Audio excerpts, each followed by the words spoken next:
लाड़िक जे ज़्यादतीअ बाद बेदर्दी सां क़त्ल वारे वाक़े जी जांच हलंदड़ आहे। 6 ॼणा हिन वक़्तु पुलिस जी तहवील में आहिनि, जिन खां वधीक जांच कई पई वञे। DNA टेस्ट लाइ नमूना बि लेबॉर्ट्री उमाणिया विया आहिनि। पुलिस पारां शक जी बुनियाद ते 6 ॼणनि खे गिरफ़्तार कयो वियो हो, जॾहिं त हियांव उॾारींदड़ वाक़े जे हवाले सां पूरे इलाइक़े में सोग जी लहर आहे। मासूम मोनिका जे घर माण्हू ताज़ियत करण लाइ पहुचनि पिया, जॾहिं त वारसनि तरफ़ां इहो मुतालबो कयो वियो आहे त जवाबदारनि खे करार वाक़ई सज़ा ॾिनी वञे, इबरतनाक सज़ा ॾिनी वञे, उन्हनि खे इबरत जो निशानो बणायो वञे। मासूम मोनिका लाड़िक खे कंहिं क़त्ल कयो? पुलिस इन वाक़े जी जांच करे रही आहे। मासूम मोनिका खे ज़्यादतीअ बाद बेदर्दी सां क़त्ल करण जो ही वाक़ियो पेश आयो हो, जंहिंखां पोइ हिन वक़्तु मासूम मोनिका जा घर भाती शदीद ॾुख ऐं सदमे में वरतल आहिनि। माण्हुनि जी उन्हनि सां ताज़ियत जे हवाले सां उते अचण जो सिलसिलो बि जारी आहे।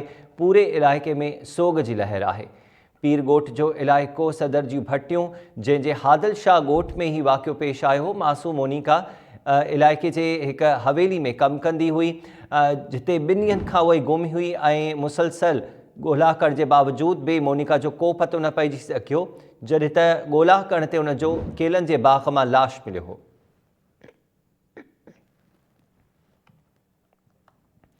DIG सखर तरफ़ां इलाइक़े जो दौरो बि कयो वियो। उन हंध जो मुआइनो कयो वियो जिते मोनिका जो लाश तशद्दुद वारी हालत में पियल मिलियो हुयो। वारसनि तरफ़ां इहो चयो वियो आहे त मोनिका हिक घर में कमु कंदी हुई, पर उतां जे रवासिन बि इहो ई चयो त मोनिका 2 ॾींहंनि खां उन्हनि वटि न पई अचे। उन्हनि जे इतलाह ॾियण ते उन्हनि ॻोल्हा शुरू कई, जंहिंखां पोइ केलनि जे बाग़ मां मासूम मोनिका जो तशद्दुद थियल लाश हथ कयो वियो हो। इम्कान ज़ाहिर कयो वियो हो, शुरू खां ई वारसनि तरफ़ां इहो शक ज़ाहिर कयो वियो त मोनिका सां ज़्यादती थी आहे ऐं पोइ बाद में उनखे क़त्ल कयो वियो। केलनि जे बाग़ मां मासूम ॿारी जो लाश मिलियो हो। DIG सखर तरफ़ां वाक़े वारे हंध जो दौरो बि कयो वियो गुज़िरियल ॾींहुं ऐं इन खां अलावा जेके मुतासिरीन आहिनि उन्हनि सां बि वधि खां वधि सहकार करण जी हिदायत कई वई आहे। ख़ैरपुर पुलिस तरफ़ां बि इन मामले जी जांच गुज़िरियल ॾींहुं ई शुरू कई वई हुई।